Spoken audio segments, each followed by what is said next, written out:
James Whitaker slammed the heavy oak door of his corner office, echoing through the sleek, glass-walled penthouse suite atop Whitaker Enterprises' Manhattan headquarters. The city skyline glittered beyond the floor-to-ceiling windows, a dazzling mosaic of steel and ambition. But James barely noticed. At 45, the white American CEO had built an empire that rivaled his late father's wildest dreams. Real estate, tech ventures, private equity, all churning out millions. Yet, as he loosened his silk tie and sank into his leather chair, a familiar hollowness gnawed at his chest. Another day of ruthless deals, another night of feeling like a stranger in his own life. His wealth was staggering. A Central Park penthouse with marble floors and original Warhols, a garage of Ferraris and Teslas he rarely drove, bank accounts scattered across Zurich, Dubai, and the Caymans. But none of it filled the void left by his father, Richard Whitaker, who taught James that success demanded sacrifice. Richard had been a titan, turning a small construction firm into a global powerhouse, but he'd also been a ghost at home, choosing boardrooms over bedtime stories. When James was 12, Richard's affair with a corporate rival's wife shattered their family, leaving James and his mother to pick up the pieces. "Trust no one," Richard had said years later, handing James the keys to the company before dying of a heart attack. That betrayal, that cold lesson, had shaped James into a man who saw every handshake as a potential knife in the back. Tonight, though, James had no time for self-pity. He needed to close a deal, a shady one, the kind that required cash, not contracts. A downtown property, prime for redevelopment, was slipping through his fingers unless he could persuade a reluctant seller, Victor Malone, to play ball.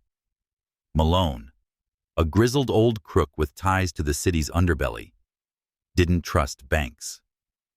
Cash only, he'd growled over the phone. James had rolled his eyes but complied. Deals like this were why he stayed on top. "Mr. Whitaker, the money's ready," said Claire Nguyen, his assistant, her voice crisp as she entered the office. A petite woman in her 30s, Claire was the only person James trusted to handle sensitive tasks without asking too many questions. She placed a sleek black leather suitcase on his mahogany desk, its surface polished to a mirror shine. $100,000, as requested. All in hundreds, untraceable. James barely glanced up from his phone, firing off a text to his lawyer about another acquisition. "Good. Make sure my car's downstairs in 10. I'm meeting Malone at that dive bar on 23rd Street. His tone was clipped, his mind already racing to the next task. The suitcase sat there, unassuming, while James dialed his CFO, barking orders about a stock buyback. "I don't care if the market's jittery, Tom. Push it through by morning, or I'll find someone who can." Claire hesitated at the door, her hand on the knob. "Sir, are you sure about this deal? Malone's reputation—" "It is none of your concern," James cut her off, his blue eyes narrowing. "Just do your job." Claire nodded and left, her heels clicking softly on the marble floor. James didn't mean to snap, but pressure was a constant companion, and tonight it was worse. The board was breathing down his neck. His brother Nathan was stirring trouble with investors, and this deal was the linchpin for a $500 million project. Failure wasn't an option. He grabbed the suitcase, its weight reassuring in his hand, and headed for the elevator. The ride down was a blur of mirrored walls and canned jazz, his phone buzzing with emails he ignored. Outside, his black Mercedes waited, the driver holding the door. Manhattan's chaos enveloped him, honking taxis, neon signs, the sharp November air biting through his cashmere coat. James slid into the back seat, still on the phone, now arguing with a supplier in Shanghai. "No, I won't pay a cent over the contract. You think you can screw me? Try it." The drive downtown was gridlocked, giving James time to stew. He hated these cash deals, hated groveling to men like Malone. But the property was worth it. A derelict warehouse district that could become luxury lofts, a gold mine. He set the suitcase beside him, flipping through documents on his tablet, cross-referencing zoning laws. At a red light, he stepped out briefly to check a map on his phone, placing the suitcase on the sidewalk. A delivery bike swerved past, nearly clipping him, and he cursed, distracted. Back in the car, he didn't notice the suitcase was still outside, left by a cracked fire hydrant as the Mercedes pulled away. 20 minutes later, at the grimy bar where Malone waited, James reached for the suitcase and froze. His heart slammed against his ribs. "No, no, no," he muttered, patting the empty seat. He called the driver, then Claire, his voice rising. "Find it! Now!" But the suitcase was gone, swallowed by the city's endless churn. $100,000, his reputation, the deal, all vanishing into the night. James poured a scotch in his penthouse, the amber liquid trembling in the crystal glass. The board would crucify him. Malone would walk. Nathan would use this to push for control, whispering to shareholders about James's recklessness. How could he have been so stupid? The rain lashed his windows, thunder rumbling like a warning. James Whitaker, the man who'd outsmarted tycoons and crushed competitors, was unraveling, his empire built on sand. Little did he know, a stranger's honesty was about to shake the foundations of his hollow world. Rain lashed against the floor-to-ceiling windows of James Whitaker's Central Park penthouse. The city's skyline blurred into streaks of neon and shadow. Inside, the air was thick with the burn of scotch and the weight of failure. James paced the marble floor, his polished loafers silent against the opulent expanse, a half-empty glass clutched in his hand. The missing suitcase, $100,000 in cash, gone, threatened more than a botched deal with Victor Malone. It was a crack in his armor, a mistake the board could wield to question his competence, a weapon his brother Nathan could twist to undermine him. He'd called his driver, assistant Claire, and even the bar's manager, but the suitcase had vanished into Manhattan's chaos. "Idiot," he muttered, pouring another drink, the amber liquid sloshing over the crystal's edge. His phone buzzed relentlessly. Emails from investors, a text from Malone. "No cash, no deal. Please don't waste my time." James ignored it, his mind spiraling. The board meeting next week loomed, and Nathan's smug face flashed in his thoughts, ready to pounce on this blunder. He'd built Whitaker Enterprises into a titan, but one slip and one moment of distraction could all unravel. The rain grew louder, thunder rolling like a judgment, mirroring the storm in his chest. He was about to hurl the glass at the wall when a sharp knock cut through the noise. James froze, his grip tightening. Who would come here at this hour, unannounced? The doorman hadn't buzzed. Irritation flared, and he stormed to the door, yanking it open with a growl. "What do you want?" There, a woman he'd never seen stood, dripping wet on his threshold. Her waitress uniform, a faded blue dress with a name tag reading Amara, clung to her frame, soaked through by the downpour. A thin coat, useless against the storm, hung from her shoulders, and her braids were slick with rain. In her hands was his black leather suitcase, its surface glistening under the hallway's soft lights. She looked exhausted, with dark circles under her eyes, but her posture was steady, her gaze direct. "This belongs to you, Mr. Whitaker," she said, her voice calm but firm, extending the suitcase toward him. James stared, his mind scrambling to process. The suitcase, his suitcase, the one he'd left on that cursed sidewalk, was here, in the hands of a stranger.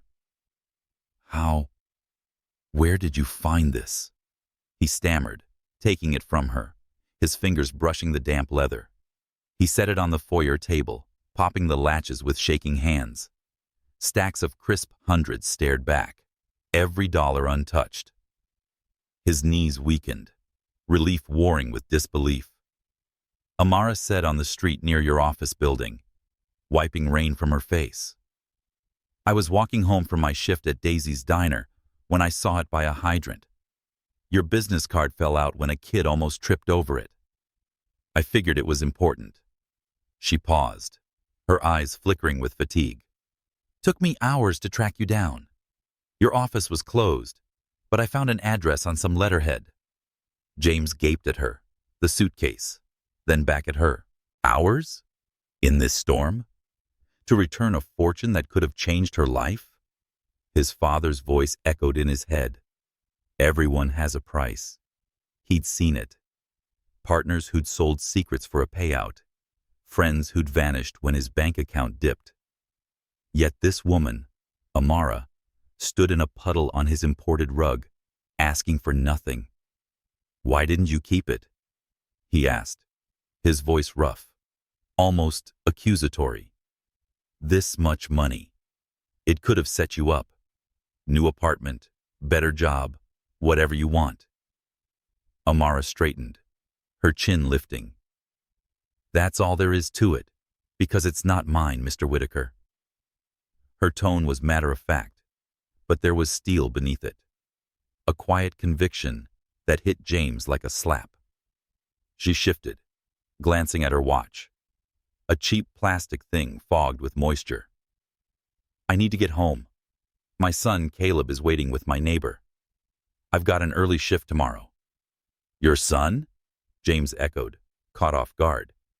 He noticed her hands now, calloused, nails short, no ring, a single mother, working late, chasing him across the city to return what wasn't hers. The math didn't add up in his world, where self-interest ruled. Wait, he said, fumbling for his wallet. Let me give you something. A reward, at least. 10,000, 20, name it. Amara shook her head, already stepping back. No, thank you. I did what I had to. Good night, Mr. Whitaker. She turned, her sneakers squeaking on the polished floor, and headed for the elevator. James stood frozen, the suitcase open beside him, its contents mocking his assumptions. He called after her. At least let me get you a car. It's pouring. I'll take the subway, she replied over her shoulder, a faint smile in her voice. Like always. The elevator doors closed, swallowing her from view, and James was alone again, the penthouse's silence louder than the storm outside. He sank onto a leather sofa, staring at the suitcase. The money was safe, and the deal with Malone was salvageable. But something else had shifted. Amara Jackson, her name tag burned into his memory, had walked into his life for 5 minutes and cracked the foundation of everything he believed. She'd returned a fortune without a second thought in a city where trust was a luxury he couldn't afford. Why? What kind of person did that? James poured another scotch but didn't drink.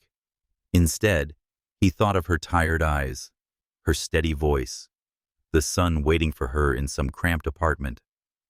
For the first time in years, curiosity stirred, a flicker of something beyond deals and dollars. He didn't know it yet, but that knock on his door had opened more than a moment. It had opened a door to a world he'd forgotten existed, one where honesty wasn't a weakness, but a strength that could change everything. James Whitaker leaned back in the leather seat of his Mercedes, the hum of Manhattan's morning traffic a faint backdrop to his thoughts. The suitcase incident, $100,000 nearly lost, then miraculously returned, had rattled him more than he cared to admit, not because of the money, but because of her. Amara Jackson, the waitress who'd knocked on his penthouse door, dripping wet, handed him a fortune without a flicker of greed. Her words echoed in his mind, because it's not mine. In his world of cutthroat deals and hidden agendas, that kind of honesty was a myth, a fairy tale he'd stopped believing in long ago. Yet here he was, directing his driver to Brooklyn, to a place called Daisy's Diner, chasing a curiosity he couldn't shake. The diner was a far cry from the Michelin-starred restaurants James frequented. Its faded red sign flickered above a storefront wedged between a laundromat and a pawn shop. Inside, the air smelled of strong coffee and sizzling bacon, the linoleum floor scuffed from years of footsteps. Booths with cracked vinyl seats lined the walls, and a jukebox in the corner played a tinny Motown tune. Regulars, construction workers, cab drivers, a few students, chatted over plates of pancakes, their voices warm with familiarity. James felt like an intruder in his tailored suit and polished loafers, every eye flicking toward him as he slid into a booth near the window.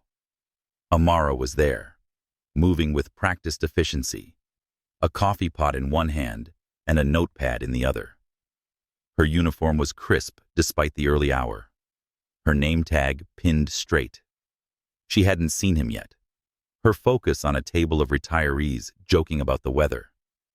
James watched her, struck by the ease of her smile and the way she refilled mugs without being asked. She was different here, in her element, not the exhausted figure who'd stood in his foyer. He wondered what drove her and what kept her going in a life that seemed so relentless. "Coffee, sir?" Amara's voice snapped him out of his thoughts. She stood by his table, her expression polite but guarded as recognition dawned. "Mr. Whitaker?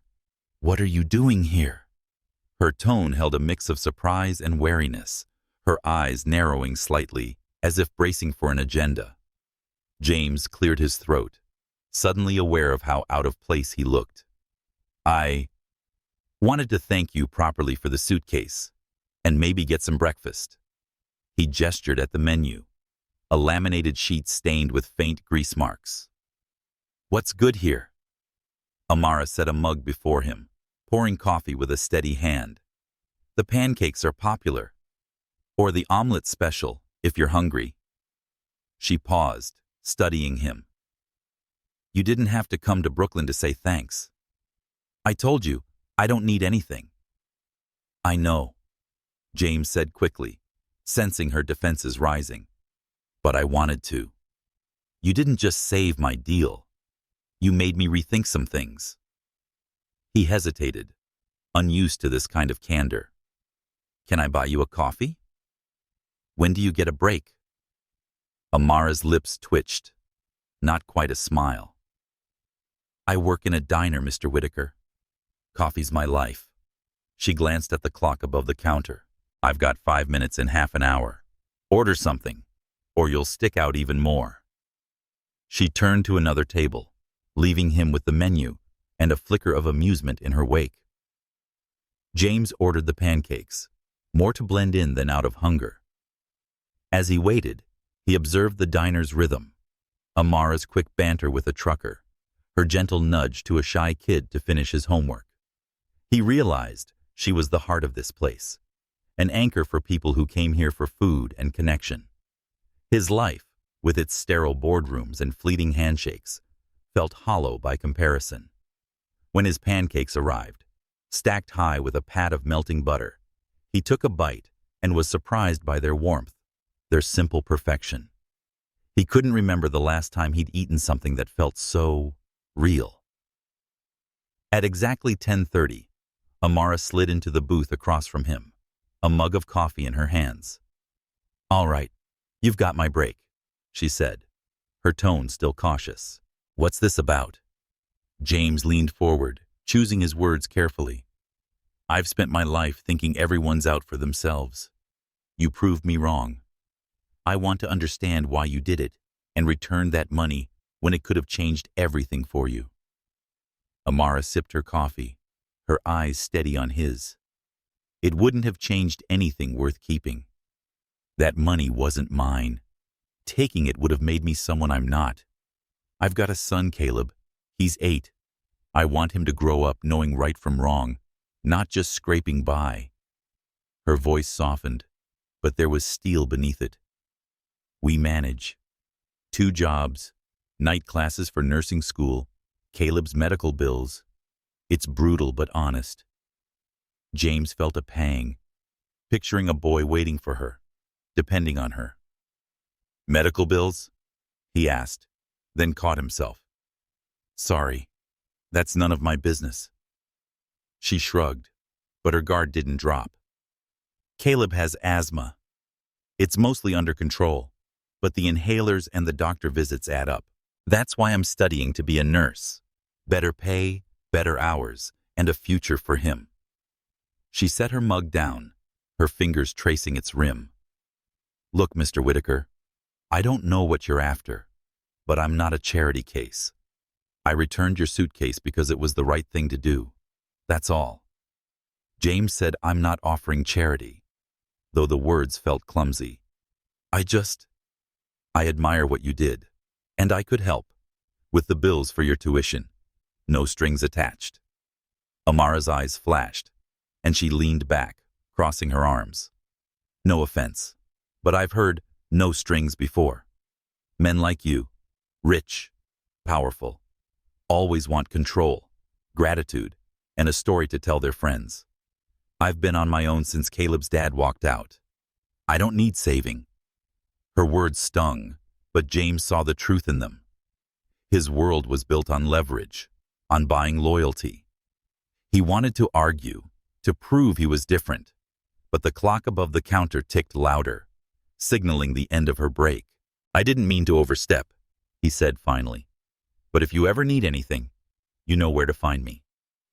Amara stood, smoothing her apron. "Thanks for the coffee offer, Mr. Whitaker. Stick to the pancakes next time. They're less complicated." She flashed a half smile, the first crack in her armor, and headed back to work, leaving James with a cooling mug and a mind full of questions. As he paid his bill, dropping a generous tip, James caught a glimpse of a photo on the counter. A boy with Amara's eyes, grinning in a superhero costume. Caleb, he guessed. Driving back to Manhattan, the diner's warmth lingered, starkly contrasting his glass and steel office. Amara's refusal, her fierce independence, challenged everything he knew about human nature. For the first time in years, James felt a pull towards something beyond profit. A connection, however fragile, to a world where integrity wasn't for sale. But he didn't see the sleek sedan parked across from Daisy's, its occupants snapping photos of him leaving. Someone was watching, and the collision of their worlds was about to spark a storm neither could predict. Amara Jackson sat on the edge of her worn couch, the dim glow of a single lamp casting shadows across her Brooklyn apartment. The living room was small, its walls adorned with Caleb's crayon drawings and a few framed photos, and the furniture was second-hand but meticulously clean. Outside, the city hummed. Car horns, distant sirens, the faint chatter of neighbors. But inside, it was quiet, save for the soft wheeze of Caleb's breathing from his bedroom. Amara clutched his spare asthma inhaler, its plastic cool against her palm, a reminder of the fragility that anchored her world.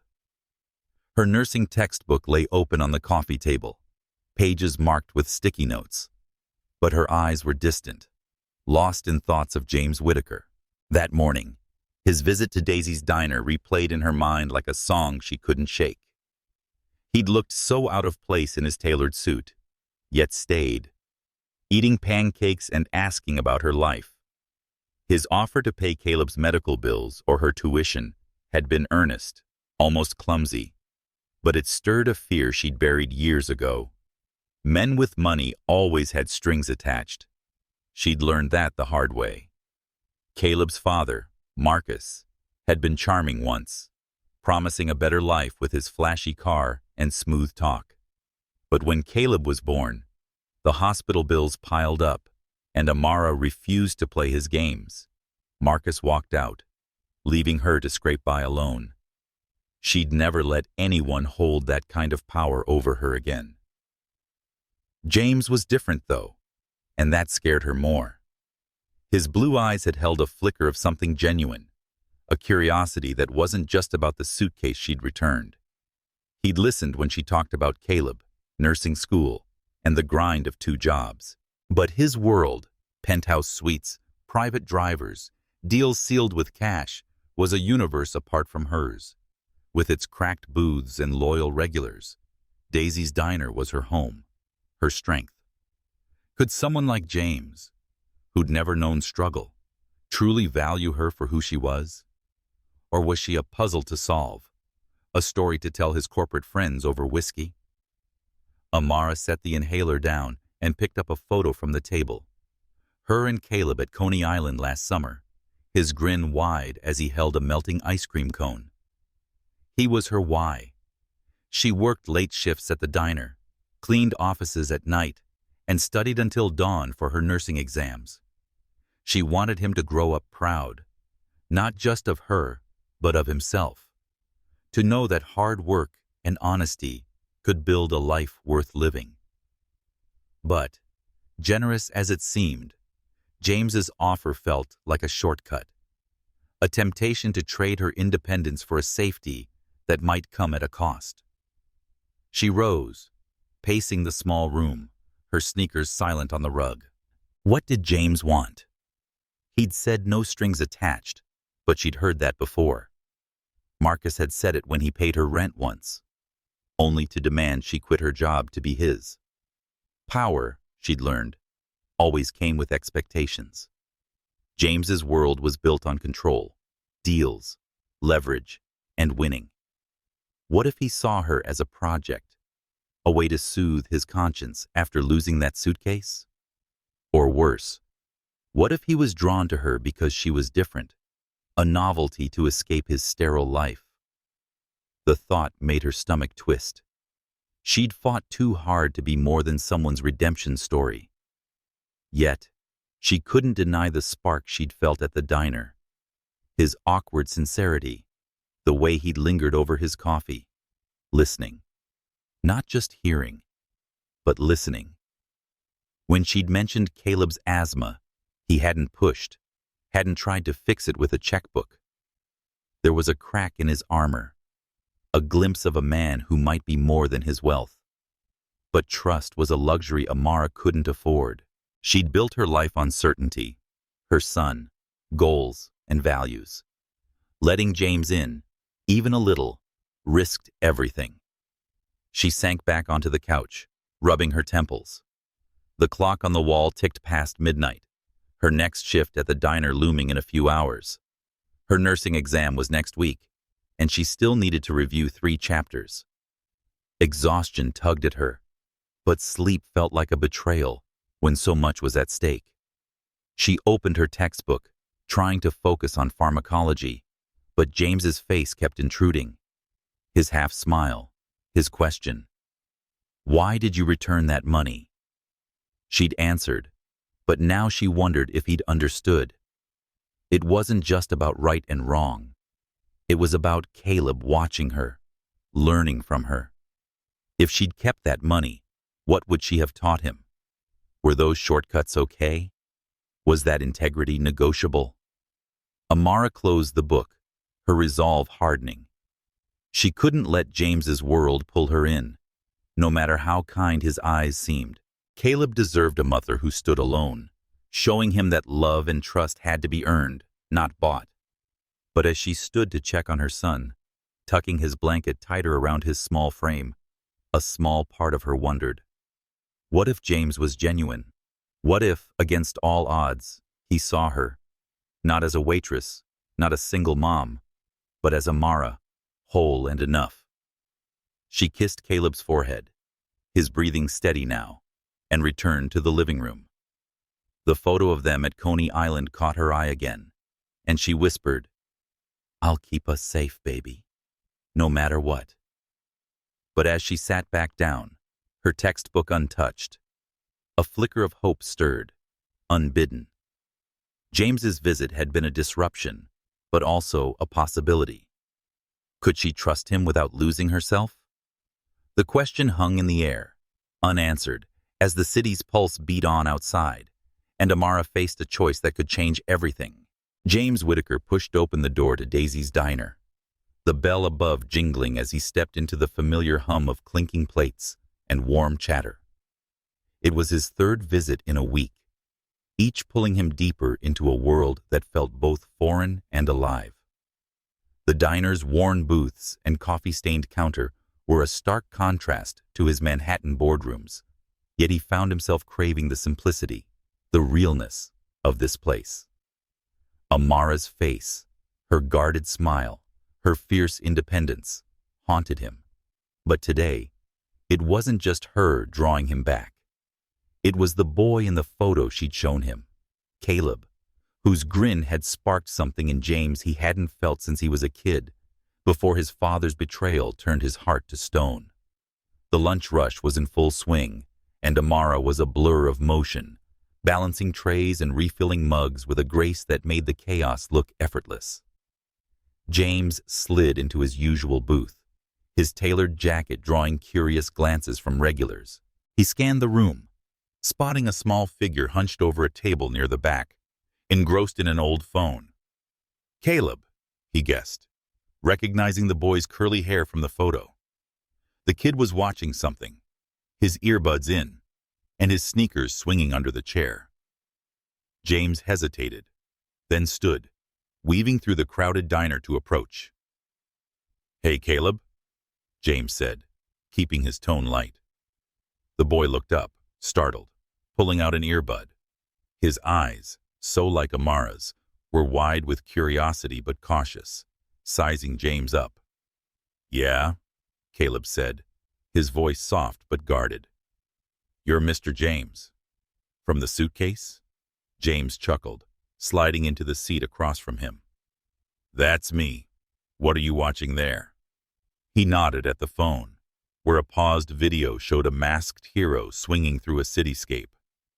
"Spider-Man," Caleb said, a shy grin breaking through.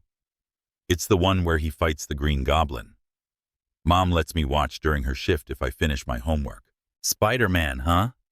I used to sneak comics under my bed when I was your age. My mom would have grounded me if she knew." James leaned forward, a spark of nostalgia softening his usual edge. "Who's your favorite hero?" Caleb's face lit up, the wariness fading. "Spider-Man. 'Cause he's just a regular guy, you know? He's got school and stuff, but he still saves people." He paused, tilting his head. "Do you read comics?" "You don't look like you do." James laughed, the sound surprising even himself. "Not anymore, but I had a stack of Spider-Man issues bigger than you. Used to dream of swinging between buildings." He gestured at the phone. "Can I watch a bit?" "Been a while." Caleb hesitated, then slid the phone over, offering an earbud. They watched in companionable silence for the next 10 minutes, James chuckling at Caleb's running commentary on the fight scenes. It was the most unguarded he'd felt in years. A glimpse of the boy he'd been before deals and distrust took over. When Amara approached, wiping her hands on her apron, she stopped short, her expression a mix of surprise and something softer. "Making friends?" she asked, raising an eyebrow at James. Caleb grinned, holding up the phone. "Mr. James likes Spider-Man, Mom. He knows the comics." Amara's lips twitched, almost a smile. "Does he now?" "Don't let him distract you from that math worksheet, Caleb." She glanced at James, her gaze lingering. "You're becoming a regular, Mr. Whitaker. People are starting to talk." "Let them," James said, his tone lighter than he meant. "I'm here for the pancakes, and maybe the company." He nodded at Caleb, who was back to his video, then lowered his voice. "He's a great kid, Amara. You're doing something right." Her expression softened, but the guarded edge remained. "Thanks. He's my world. But don't think you can win me over with superhero talk." She turned to clear a nearby table, but James caught the hint of amusement in her eyes, a crack in her armor that gave him hope. As Caleb chattered about Spider-Man's web shooters, James felt a warmth he hadn't known in years, a connection that wasn't about power or profit. He asked about Caleb's school, his favorite games, and learning that the boy loved science projects and wanted to be a doctor someday. "Like Mom's gonna be a nurse," Caleb said proudly, and James's respect for Amara deepened. She was building a future for this bright, curious kid, not just for herself. But the moment was fragile, and James didn't see the danger lurking outside. Across the street, a sleek sedan idled, its tinted windows hiding Olivia Grant, his ex and a rival CEO with a knack for exploiting weaknesses. She'd heard whispers about James's diner visits, his distraction from the corporate game. Her investigator, a wiry man with a camera, snapped photos through the diner's window. James laughing with Caleb, Amara watching nearby. Olivia's lips curled into a cold smile. "So this is what's got you off your game," James murmured, her fingers tapping the steering wheel. "A waitress and her kid? Let's see how much they're worth to you." Inside, James was oblivious, caught up in Caleb's animated retelling of a school science fair. Caleb said, "I made a volcano with baking soda and vinegar," mimicking an explosion with his hands. "It went everywhere." "That's awesome," James said, grinning. "Next time, invite me. I'm good at making a mess." Caleb laughed, and James felt a pang, realizing how much he wanted to be part of this world, not just a visitor. Amara returned, setting a fresh coffee in front of him. "You're good with him," she said quietly, her tone softer, but still cautious. "But don't get his hopes up, okay? He's had enough people disappear." James met her gaze, understanding the weight of her words. He said, "I'm not going anywhere," the promise slipping out before he could stop it. Amara held his eyes briefly, then nodded, returning to her work. As James left the diner, dropping another generous tip, he felt a shift inside, a pull toward Amara and Caleb that was more than curiosity. But Olivia's sedan pulled away, her investigators' photos already on their way to her office. The collision of James's world with Amara's was about to ignite, and the spark of their growing bond would soon face a test neither could foresee. James Whitaker sat in his glass-walled office, the Manhattan skyline a glittering distraction beyond the windows. Papers littered his desk, contracts, financials, emails from investors, but his mind was elsewhere, replaying Caleb's laughter over Spider-Man and Amara's cautious smile at Daisy's diner. Each visit to Brooklyn pulled him further from the ruthless CEO he'd been, the one forged in his father's shadow, where trust was a liability and deals were king. But the warmth of the diner, the spark of connection with Amara and her son, had cracked something open inside him. He wanted more, even if it meant stepping into a world where his wealth and power felt like burdens, not weapons. His phone buzzed, snapping him back. A text from his assistant, Claire. "The board meeting has moved up. Nathan's pushing an agenda. 2 p.m. James's jaw tightened. His brother Nathan, always circling like a vulture, had been whispering to shareholders, questioning James's focus. The lost suitcase, $100,000 nearly gone, saved only by Amara's honesty, had given Nathan ammunition. James had salvaged the deal with Victor Malone, but rumors of his recklessness were spreading, fueled by an anonymous leak to a business blog. James suspected Nathan, whose ambition had always simmered beneath a veneer of loyalty. Their father's voice echoed in his memory. "Trust no one." For once, it felt like wisdom, not cynicism. At the boardroom, Nathan stood at the head of the polished table, his suit as sharp as his smile. The board members, gray-haired titans and young sharks alike, watched James with guarded expressions. "We're concerned, James," Nathan said, his tone smooth but barbed. "Your recent distractions. Hours at a Brooklyn diner, missing key meetings. The suitcase incident didn't help. Shareholders want stability, not headlines." He slid a folder across the table, its contents a spreadsheet of James's absences, meticulously tracked. James's blood simmered, but he kept his voice steady. "Profits are up 12% this quarter. The Malone deal closed." If you've got a point, Nathan, make it. Nathan leaned forward, eyes glinting. The point is judgment. You're not yourself. This waitress, this diner, it's clouding your focus. Step back. Let me handle operations for a while, for the company's sake. Murmurs rippled through the room, and James realized Nathan had been working the board, planting seeds of doubt. He needed proof to counter this, something to expose Nathan's game. That evening, James pored over company records in his penthouse, a glass of scotch untouched beside him. Digging into Nathan's recent deals, he found irregularities, payments to a shell company, meetings with Crown Industries, a rival firm. Nathan wasn't just undermining him. He was selling proprietary tech patents, risking Whitaker Enterprises' edge. James's hands shook as he saved the files to a secure drive. This betrayal, not competition, could sink the company if exposed. He needed to act carefully. Nathan had allies on the board, and a wrong move could cost James everything. Meanwhile, across the river in Brooklyn, Amara locked the diner's door after a grueling shift, her apron heavy with the day's tips.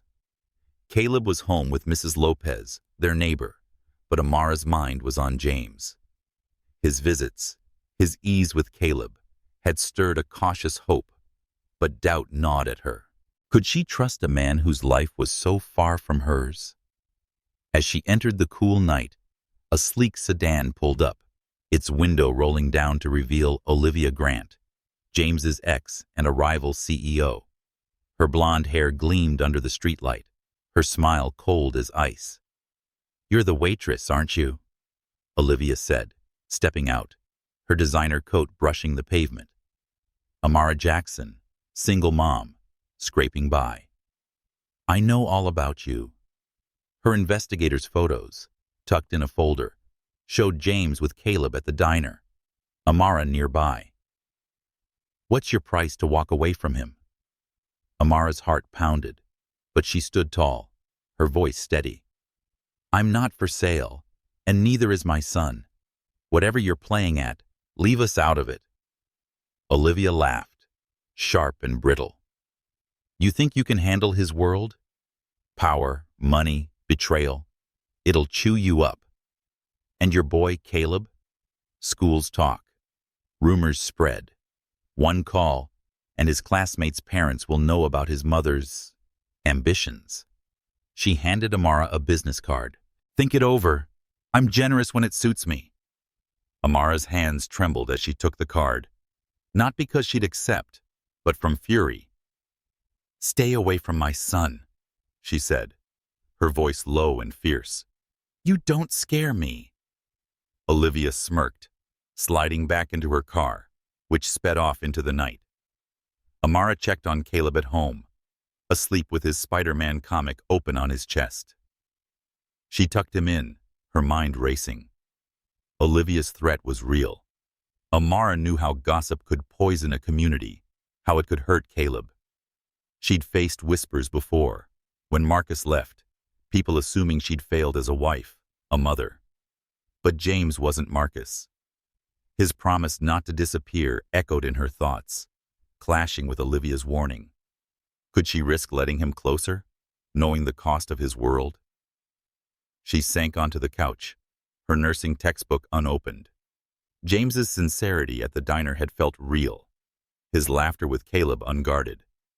But Olivia's photos, her veiled threats, were a reminder of the stakes. Amara's life was built on protecting Caleb and standing alone. Trusting James meant opening a door to a world of power plays and hidden knives, a world she'd sworn to keep at bay. Yet, as she looked at Caleb's comic, she remembered James's stories, the way he'd connected with her son. Maybe, just maybe, he was worth the risk, but only if she could keep her footing, her independence intact. The rain battered Brooklyn's streets, turning the sidewalks into rivers, as Amara Jackson hurried home from Daisy's diner. Her apron was still tied loosely, her sneakers soaked through, but her mind was elsewhere, on Olivia Grant's chilling threat. Rumors spread, Olivia had said, her words a knife aimed at Caleb's safety. Amara's fists clenched, her resolve hardening to keep James Whitaker at arm's length. His world, money, power, betrayal, was a storm she couldn't let touch her son. Yet, his laughter with Caleb, his quiet promise not to disappear, lingered like a melody she couldn't silence. She shook her head, pushing open her apartment building's creaky door, determined to focus on what mattered. Caleb, her nursing studies, her independence. Inside, the apartment was warm but cramped, the scent of last night's spaghetti lingering. Caleb's Spider-Man backpack lay by the couch, his comics scattered across the coffee table. Amara smiled, picturing him reading before bed. But her phone buzzed, shattering the calm.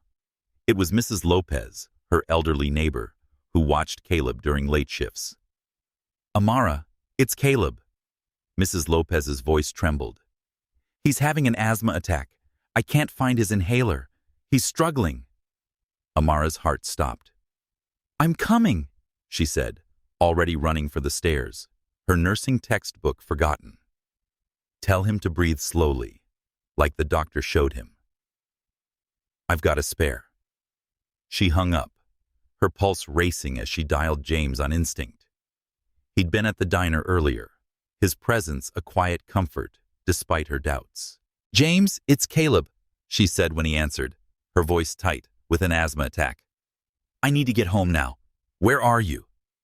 James's voice was sharp, focused, with no trace of the CEO's polish. "I'm in Brooklyn, 5 minutes away. Stay put. I'm coming."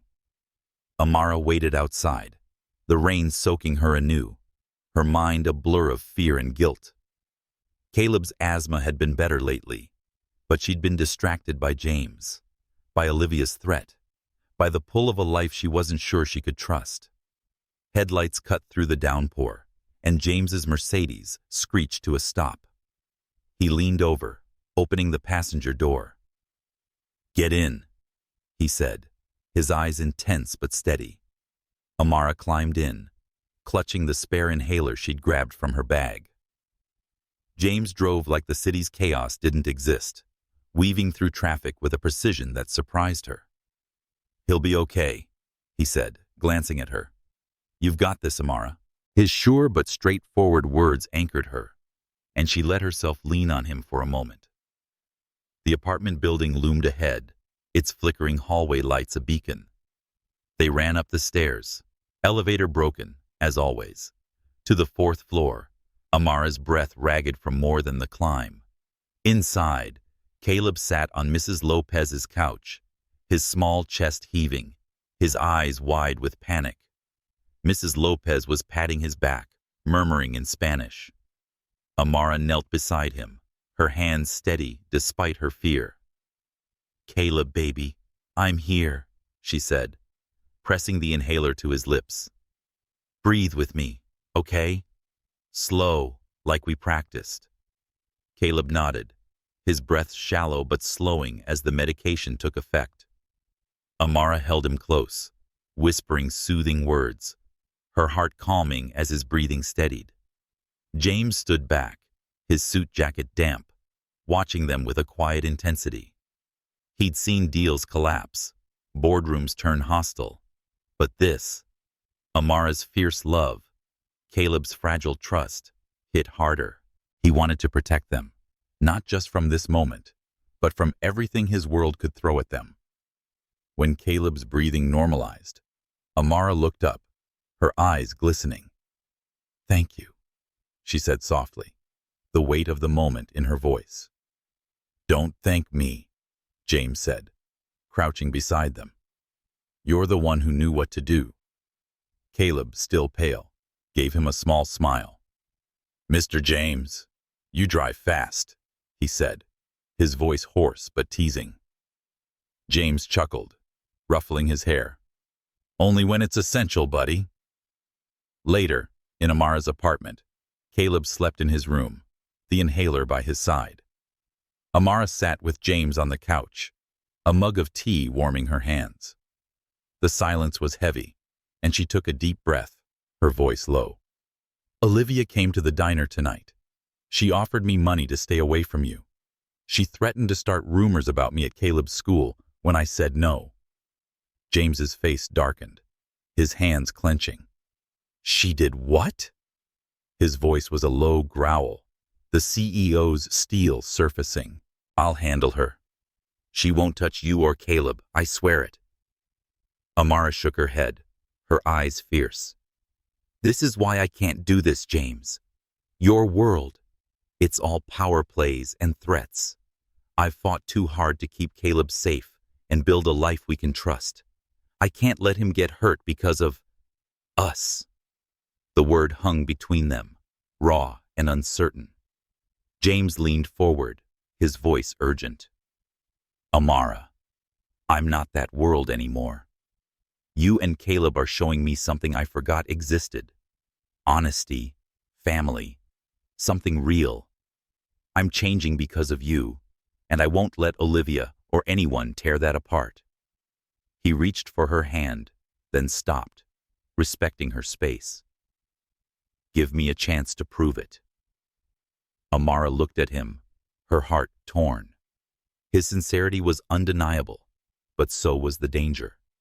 Caleb's attack had shaken her, a reminder of how fragile her world was. Yet James's presence, his steady hand in the crisis, had felt like a lifeline. She said, I don't know if I can, her voice breaking. But tonight, you were here. That matters. James nodded, his eyes locked on hers. I'll keep being here, Amara, as long as you let me. Outside, the rain slowed to a drizzle, but the storm between their worlds was far from over. Amara faced a choice: trust James and risk everything, or walk away to protect the life she'd built. As Caleb's soft snores drifted from the bedroom, she knew nothing would be the same. Amara Jackson stood behind the counter at Daisy's diner, pouring coffee for a regular, her hands steady despite the knot in her stomach. The morning rush was slowing, the clatter of plates and chatter of Brooklyn locals, a comforting rhythm. But her phone, tucked in her apron pocket, buzzed with a notification that chilled her. A gossip site headline glared from the screen. Whitaker's waitress romance, gold digger, or true love. Below it, grainy photos showed James laughing with Caleb at the diner, and Amara was serving nearby. Caleb's face was blurred, but the shape of his smile and his head's tilt was unmistakable. Her son, her world, exposed for clicks and speculation. She slipped into the diner's back room, her breath shallow. The article spun a lurid tale. James Whitaker, CEO of Whitaker Enterprises, slumming it with a Brooklyn server, possibly manipulated by her return of his $100,000 suitcase. Was it a setup? The writer sneered, hinting at Amara's calculated charm. Worse, it named Caleb's school, suggesting community concerns about his mother's ambitions. Amara's hands shook, Olivia Grant's threat echoing. Rumors spread.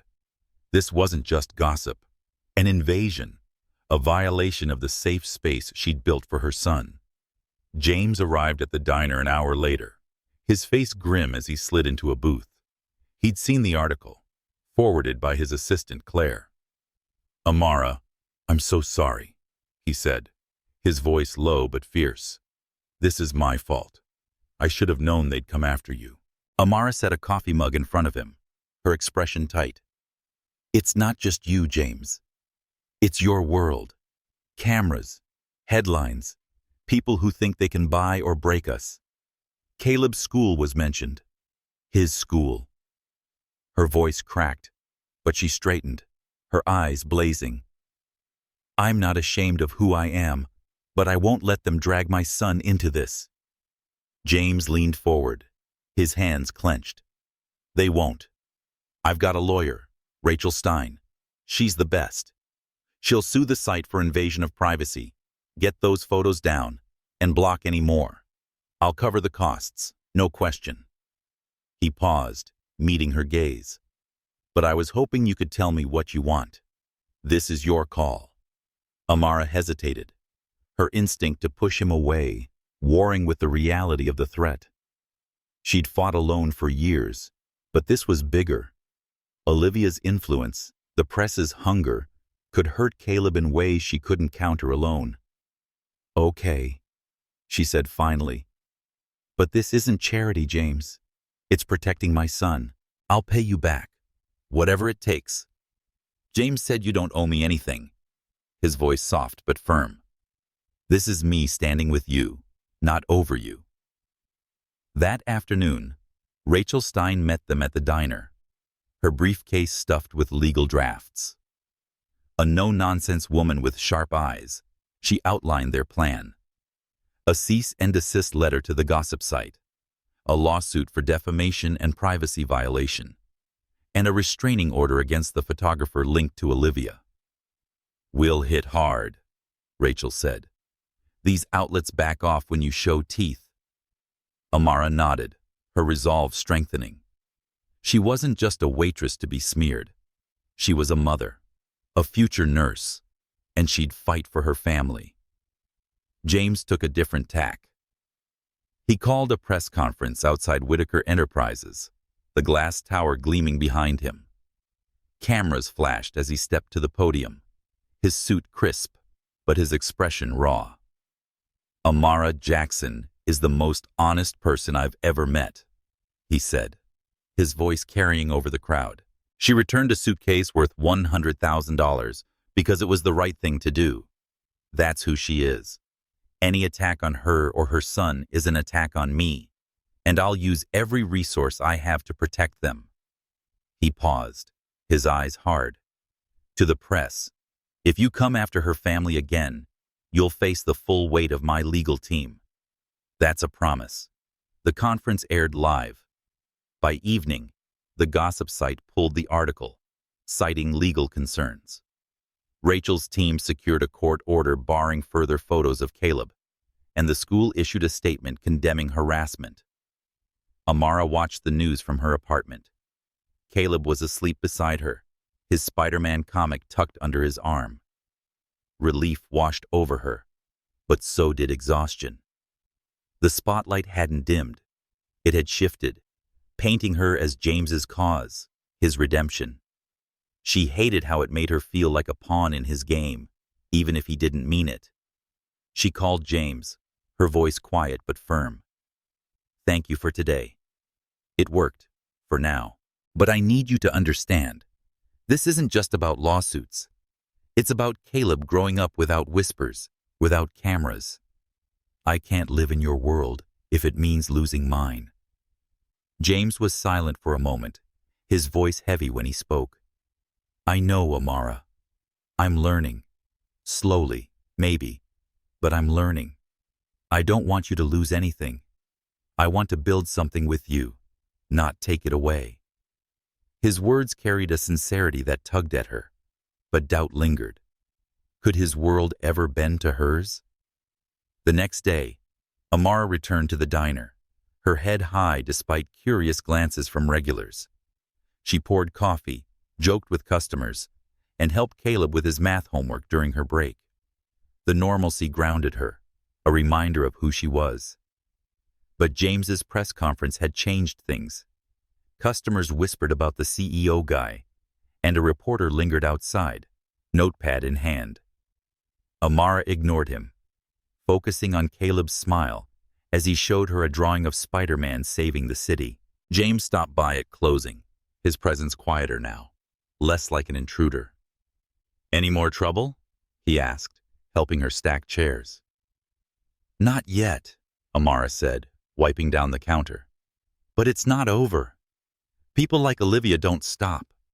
She paused, meeting his eyes. I'm scared, James. Not for me, for Caleb. But I'm not running. This is my life, and I'll fight for it. James nodded, his hand brushing hers as he took a rag to help clean. Then we fight together, he said. The words were simple, But they carried a weight that settled between them, a fragile bridge over the storm. Outside, the city buzzed, but inside Daisy's diner, Amara felt a spark of hope. She wasn't alone. But the battle for her family's peace was beginning. James Whitaker stood at the window of his Manhattan penthouse, the city's skyline a glittering cage of steel and ambition. Below, taxis crawled through the morning rush, oblivious to the storm brewing in his world. The media frenzy over Amara and Caleb had quieted, thanks to his lawyer Rachel Stein's swift action. But the corporate fallout from Nathan's betrayal was beginning. Evidence of Nathan's selling company patents to Crown Industries had triggered an SEC investigation, and Whitaker Enterprises faced scrutiny, potential layoffs, stock dips, and boardroom unrest.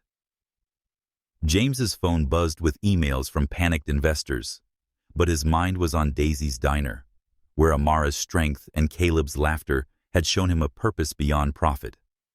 He'd spent the morning with his assistant, Claire, reviewing Nathan's files.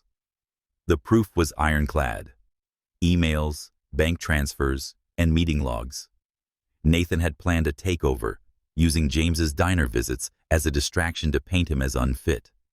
Last night, James had confronted Nathan in a tense call, his brother's voice defiant. "You're soft, James. This company needs a shark, not a dreamer." James hung up and then sent the evidence to the SEC. By dawn, Nathan was arrested, and his office was sealed. But victory felt hollow. Layoffs loomed for dozens of employees, and the board demanded answers. James needed a bold move to stabilize the company and his own heart. Amara wiped down tables at Daisy's diner, her apron stained from a spilled coffee pot. The regulars' chatter grounded her, but her thoughts swirled with James's press conference, his fierce defense of her, and Caleb. It had worked. The gossip site was down, Caleb's school was safe, but the spotlight had left her raw. She'd fought alone for so long, and James's support felt like a lifeline, yet it scared her. Could she trust him without losing herself? Her phone pinged with a notification. A nursing scholarship for single parents, full tuition, plus a stipend.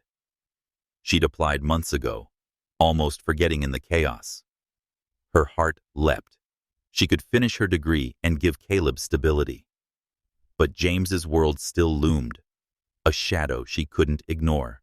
James arrived at the diner at noon, his suit jacket slung over his shoulder, a rare ease in his step. He found Amara at the counter, her eyes bright as she showed Caleb a letter. "I got the scholarship," she said, her smile wide but cautious. "No more night cleaning jobs, just the diner and school." "That's incredible, Amara," James said, his voice warm. He slid into a booth, and Caleb joined him with a math worksheet. "Hey, buddy, how's Spider-Man treating you?" Caleb grinned, launching into a story about a new comic, and James listened, his heart lighter. These moments, Amara's pride, Caleb's chatter, were why he kept coming back. As Caleb worked, James leaned toward Amara, his voice low. "I've been thinking. Your world, this diner, it's real, a community. I want to build something from here, not my office. A foundation for single parents like you to fund education, childcare, and whatever they need. Run it from Daisy's, not some glass tower. What do you think?" Amara paused, her rag still on the counter. "A foundation? Here?" She glanced around at the regulars joking, the worn booths, the jukebox humming. "Why not your fancy headquarters?" "Because this is where change happens," James said. "I've written checks from boardrooms, but it's distant, cold. Here, I see people, not numbers. You showed me that." His eyes held hers, earnest but not pushy. "I'm not trying to take over. I want us to do this together." Amara's chest tightened. The idea was bold and beautiful, but meant letting James deeper into her life. She thought of Caleb, of the scholarship giving her a foothold. Could she share this space without losing it? It's a lot, she said finally. Let me think about it. James nodded, respecting her space. Take your time. I'm not going anywhere. He turned to Caleb, helping him with a math problem, his laughter mingling with the boys. Amara watched, her doubts softening, but not gone. But the corporate world wasn't as patient. That afternoon, James faced a firing squad of skeptical faces at a board meeting. "Nathan's arrest has us bleeding," said Margaret Cole, a board veteran. "Stocks down 5%, and the SEC's sniffing around. Your diner obsession isn't helping, James." Murmurs of agreement followed, and James felt the weight of their distrust. He stood, his voice steady. "Nathan betrayed us, not me. I've sent the SEC everything. Full transparency. Yes, we'll face layoffs, maybe 20% of staff, and I hate it. But I'm not hiding. And this diner obsession? It's a vision. A foundation for single parents, run from a community hub, not a penthouse. It's good business, real impact, honest loyalty." He slid a proposal across the table, outlining the plan. "Give me 6 months. If it fails, I'll step down." The board hesitated, but Margaret nodded slowly. 6 months, James. Don't let us down." Back at the diner, Amara found James waiting after closing, stacking chairs. "You meant it," she said, her voice soft. "The foundation. It's not just talk." "It's not," James said, meeting her gaze. "But it's your call, Amara. I want this to be ours, not mine." She nodded, a tentative smile breaking through. "Okay, let's try it. But it's equal partners, James. No taking over." "Deal," he said, his grin wide. The diner's neon sign flickered as they locked up, a beacon of possibility. But the SEC's investigation and Olivia's silent scheming loomed, a reminder that their new vision would face tests neither could predict. The ballroom of the Plaza Hotel shimmered under chandeliers, a sea of tuxedos and gowns swirling to the hum of a string quartet. James Whitaker stood near the bar, a glass of untouched champagne in hand, his eyes scanning the crowd for Amara Jackson. The Whitaker Enterprises annual gala was a spectacle of wealth. Corporate titans, socialites, and investors mingling over caviar and deals. But it was a battlefield tonight. Still reeling from Nathan's arrest and the SEC investigation, the board watched James closely, their whispers sharp with doubt about his foundation plan and distractions at Daisy's diner. Bringing Amara and Caleb here was a risk, but James wanted them by his side, declaring that his life was changing. Amara entered, her simple navy dress in quiet contrast to the glittering couture around her. She'd chosen it from a local boutique, refusing James's offer to buy something extravagant. She'd told him, "I'm not here to play dress-up," her voice firm. Caleb clung to her hand in a small tuxedo, borrowed from a neighbor, his eyes wide at the opulence. Amara's heart raced, not from the grandeur, but from the weight of every glance. She felt like an outsider, a waitress among elites, but she squared her shoulders, her nursing scholarship letter tucked in her purse like armor. She was here for James, for their shared vision, not to prove herself to anyone. James spotted them and crossed the room, his smile easing her tension. "You look perfect," he said, his voice low, meant only for her. He knelt to Caleb's level. "Looking sharp, buddy. Ready to charm the room?" Caleb grinned, adjusting his bow tie, and James led them to a table, ignoring the curious stares. Amara noticed the whispers, the sidelong glances from women in diamonds, and their smiles, which were polite but cold. She gripped Caleb's hand tighter, her resolve a shield. At the table, Margaret Cole, the board veteran, approached, her expression guarded but civil. "Ms. Jackson, I hear you're in nursing school," she said, her tone practiced. "Ambitious, though with James's support, you won't need to work much longer." The implications stung. Amara, as a kept woman, her dreams secondary to James's wealth. Before Amara could respond, another guest, a financier's wife, called. "I knew a waitress once, at that charming bistro on 5th. Such hard work. You must be thrilled to move up." Amara's face burned, but she kept her voice steady. "I'm proud of my work at Daisy's, and prouder of my nursing degree. I'm here for my son, not a lifestyle change." Her words were calm but sharp, and the women shifted uncomfortably, their smiles faltering. James, catching the exchange, stepped closer, his hand brushing Amara's, a silent show of support. The evening took a turn when Caleb, exploring the dessert table, accidentally tipped a tray of eclairs, the pastries splattering across the polished floor. Gasps rippled through the crowd, and Caleb froze, his eyes welling with tears. "I'm sorry," he mumbled, his voice small. Amara rushed to him, kneeling despite her dress, heedless of the chocolate smearing the fabric. "It's okay, baby," she said, hugging him. "Accidents happen. You're more important than any dessert." Her calm strength silenced the whispers, and Caleb managed a shaky smile. James joined them, wiping chocolate from Caleb's sleeve with a napkin. "Nice move, buddy," he teased. "You've got everyone's attention now." Caleb giggled, the tension easing, but Amara felt the weight of the room's judgment. These people saw her son as an intrusion, her as an anomaly. She stood, her chin high, and led Caleb back to their table, her grace a quiet defiance. Later, James took the stage for his speech, the room falling silent. "Whitaker Enterprises has always been about profit," he began, his voice clear. "But tonight, I'm announcing our new foundation, run from Daisy's Diner in Brooklyn, to support single parents like Amara Jackson, earning her nursing degree while raising an incredible son." He gestured to Amara, who stiffened under the spotlight. "Our first scholarship recipient, Maria Torres, starts medical school next month. This is our future.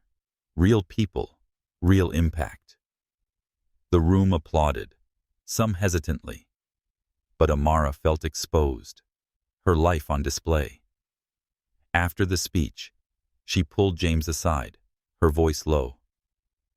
"I'm proud of the foundation, but I'm not your trophy, James. Those people look at Caleb like he's a mistake, and at me like I'm climbing a ladder. I need to be me, not your cause." James nodded, his eyes serious. "I know.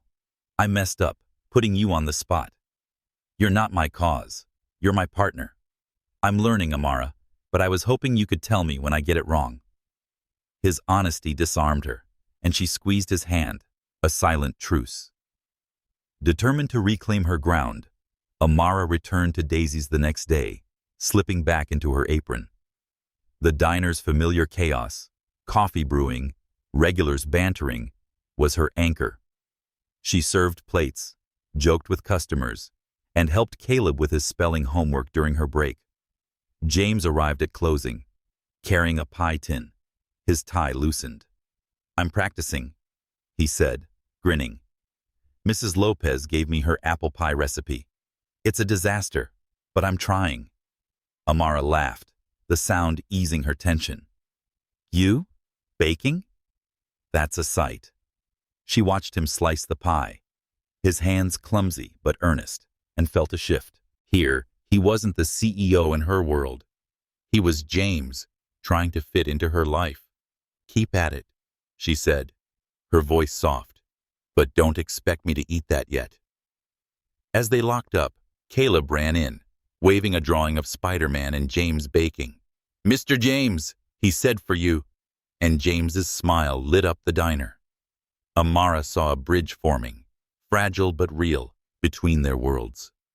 But the gala's whispers lingered, a reminder that blending their lives would take more than pie and promises. The late afternoon sun filtered through the windows of Daisy's diner, casting a warm glow over the worn booths where Amara Jackson served coffee to a scattering of regulars. The diner's familiar hum, clinking mugs, the jukebox's soft Motown, grounded her after the whirlwind of the gala, where she'd faced the sting of judgment from James Whitaker's elite world. Her nursing scholarship was a lifeline, promising a future for her and Caleb, but the memory of whispered sneers and Caleb's tearful mishap lingered. James's support, his willingness to learn, had eased her doubts, yet she still guarded her heart, wary of his world's pull. The diner felt like a sanctuary today, where she was simply Amara, not a headline. James sat at the counter, his tie loosened, helping Caleb with a science project, a model rocket made of cardboard and tape. "You sure this'll fly, buddy?" James asked, grinning as Caleb adjusted a fin. Their laughter warmed Amara, a reminder of the bond growing between them. Caleb's easy trust in James, calling him Mr. James with a shy smile, was a gift she hadn't expected. But the peace was shattered when the diner's bell jingled and Nathan Whitaker stepped inside, his suit rumpled, his face drawn. Released pending his trial for selling company secrets, he looked like a man carrying the weight of his mistakes. Amara stiffened, her hand pausing mid-pour. Nathan's betrayal had nearly cost James his company, and the media storm it sparked had threatened Caleb's privacy. James stood, his expression hard. "What are you doing here, Nathan?" he asked, his voice low, edged with steel. Caleb glanced up, curious but sensing the tension, and Amara moved closer, her hand on his shoulder. Nathan raised his hands, palms out. "I'm not here to fight, James. I was wrong about the company, about you. I saw the gala coverage and the foundation you're building here." He glanced around the diner at the flyers for scholarship programs pinned to the wall. "It's different. Real. I want to help. To make things right." He pulled a folder from his briefcase. "I've got contacts, nonprofits, donors, who can fund a program for ex-offenders, like me. Give people a second chance." James's eyes narrowed, but Amara saw a flicker of something softer. Hope, maybe, or the memory of their shared past. "You think a folder fixes what you did?" James said. "You sold our patents and risked our people's jobs. Why should I trust you?" Nathan said, his voice raw, "Because I've nothing left to lose." "I was jealous, James. You had Dad's trust and the company. I needed to take it. But seeing this place and what you're doing with Amara, I was wrong." He looked at Amara, his gaze steady. "I'm sorry for the mess I caused. I want to earn your trust, if you let me." Amara's grip on Caleb tightened, her instincts screaming to protect her son from more chaos. But Nathan's words echoed her belief in second chances, which she'd held when she returned James's suitcase. She glanced at James, seeing his struggle, loyalty to family warring with betrayal's sting. "Caleb, check the jukebox," she said softly, giving him a task. As he scampered off, she turned to Nathan. "If you mean it, prove it. But if you hurt James or my son, you'll answer to me." Nathan nodded, a ghost of a smile breaking through. "Fair enough. I'll start with the program, which is small and transparent. You call the shots." James hesitated, then took the folder, his jaw tight, but his eyes considering. That evening, Amara and James moved into their new brownstone, a modest space they'd chosen, funded partly by her scholarship stipend and James's scaled-down wealth. The move was chaotic, boxes everywhere, Caleb claiming a room for his superhero headquarters. After dinner, James and Caleb sat on the floor, assembling the rocket, their laughter filling the space. James said, "We'll launch this in the park, taping a wing. Maybe it'll reach the moon." Caleb grinned, his eyes bright. "You're cool, Mr. James. Can I call you Dad someday?" The question caught James off guard, his throat tightening. He glanced at Amara, who paused unpacking a box, her expression soft but unreadable. "If you want to, buddy," James said, his voice thick. "I'd like that." Caleb hugged him, and Amara felt her heart shift, the walls she'd built softening. James had earned this moment, not with money, but with time, with care. But the media threat lingered. Amara's lawyer, Rachel Stein, called with an update. The gossip site had settled, agreeing to a no-contact order, and Caleb's school had implemented stricter privacy protocols. "We've got them on a leash," Rachel said. "But stay vigilant. People like Olivia Grant don't vanish quietly." Amara thanked her, relief tempered by caution. She'd fought for her son's safety, and with James's support, she'd won. For now. Amara found James on the brownstone steps as night fell, staring at the stars. "Nathan's offer," he said, his voice low. "I want to believe him, but it's hard after everything." Amara sat beside him, her shoulder brushing his. "I get it. Trust is scary. But you gave me a chance when I returned that suitcase. Maybe Nathan deserves one too." She paused, her hand finding his. "We're building something real, James. Caleb sees it. I see it. Don't let the past take that away." James squeezed her hand, his eyes warm. "You're right. You always are." They sat silently, the city's hum a backdrop to their quiet unity. Nathan's return, Caleb's trust, their new home. It was a fragile reunion, but it felt like family. The diner's neon sign glowed in the distance, a beacon of their shared vision, but the road ahead would test their strength as a unit. The Brooklyn Park bloomed with spring, its paths lined with white chairs under a simple wooden arch draped with Mrs. Lopez's garden flowers. Amara Jackson stood in her old apartment above Daisy's diner, her reflection framed in a cracked mirror. Sewn by Mrs. Lopez, her wedding dress was elegant but unpretentious, its soft ivory fabric hugging her frame. Today, she'd married James Whitaker, the man who'd crashed into her life with a lost suitcase and stayed to build a family. Her heart fluttered, not with nerves but with certainty. This was their beginning, a bridge between their worlds. Downstairs, Daisy's diner was transformed for the reception, with paper lanterns glowing above tables, with coffee mugs and crystal flutes. In a tiny tuxedo, Caleb practiced his ring-bearer duties, giggling as he balanced a pillow. Amara smiled, tucking her nursing scholarship letter into her purse. The scholarship freed her from night shifts, letting her focus on school and Caleb. But James's partnership, his respect for her independence, had won her trust. Their brownstone, foundation, shared vision at the diner. It was theirs, not his alone. James adjusted his tie in the diner's back room, Caleb at his side, proudly showing off a model rocket they'd built together. "Ready, Dad?" Caleb asked, the words slipping out naturally. James's throat tightened, the title a gift he'd earned through months of laughter, homework help, and quiet moments. "Ready, buddy," he said, ruffling Caleb's hair.